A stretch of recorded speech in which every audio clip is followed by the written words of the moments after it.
Don't lose your faith. Please don't lose your faith. The Bible talks about how in the last days there's going to be a great apostasy and that people will fall away from the church. This is not necessarily anything new. I know we've had a bit of this going on for a while. I feel like maybe it's increasing a little bit. There have always been those who have questioned and who've fallen away because of history, what's happened to us, how the enemy has used religion, weaponized it to brainwash us, indoctrinate us, colonize us, pacify us. But you can't lose your faith. You have to figure out the truth for yourself. Forget about what's happened in the past. You have to learn and study and discern for yourself today and for the future. For yourself and for the future generations. For our people.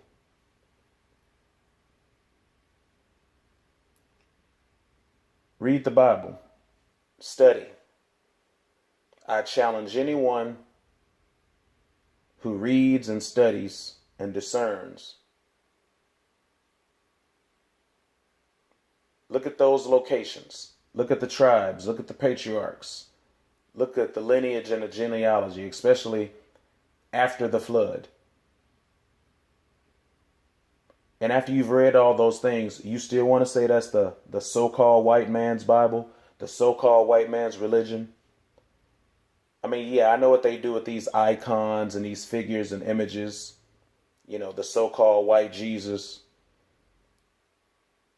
But if you were already in understanding, you would know that we're not even supposed to be trying to make these images. We're not supposed to be trying to make icons.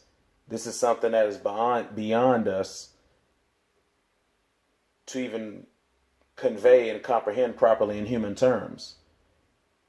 You're not supposed to make icons and pictures and statues like that. So read and study for yourself. I challenge everyone. Read that book. Read that word. And after you've done your homework, come back to me and try to tell me that that's the so-called white man's religion. A lot of them, they don't even have all the answers or they don't know the truth. But then you would listen to them or you would listen to other people that are misguided.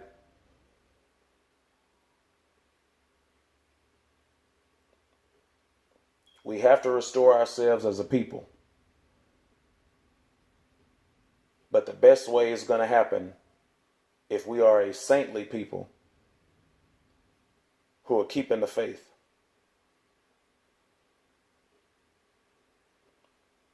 You know, because of what has happened to us, we're so susceptible to alternatives, distractions, false teachings, the spiritualism, mysticism, materialism. But all of these things are false.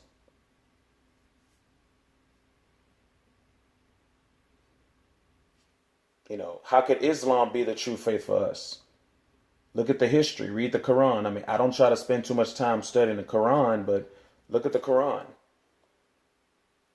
Arabs, Islam, they have been some of the biggest slave traders and slave catchers out there. They were doing slavery even before these Europeans even showed up on the scenes. You know, the so-called Europeans. And that's our people as well as other people. You know, that's why they make people pay these taxes. That's why they enslave other people who they consider to be infidels. But then you want to say that Islam is the religion of peace or the religion for you? I don't think so. Look at what Muhammad did and what Muhammad wrote about, and then read about what Jesus did and what Jesus wrote about, and what Jesus said, I should say. Others wrote on what he said and what he did. And compare, make those differences.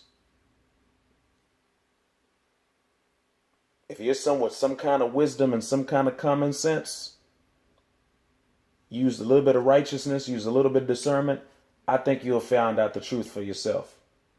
And you'll know what the truth is. And then you will be made free. And then you can move forward,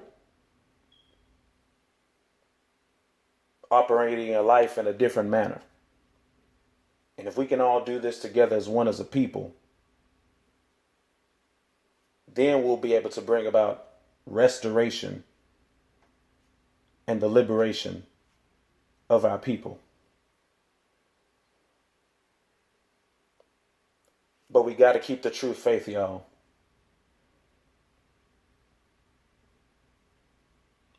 Give all praises and glory to the Most High. Shalom, family.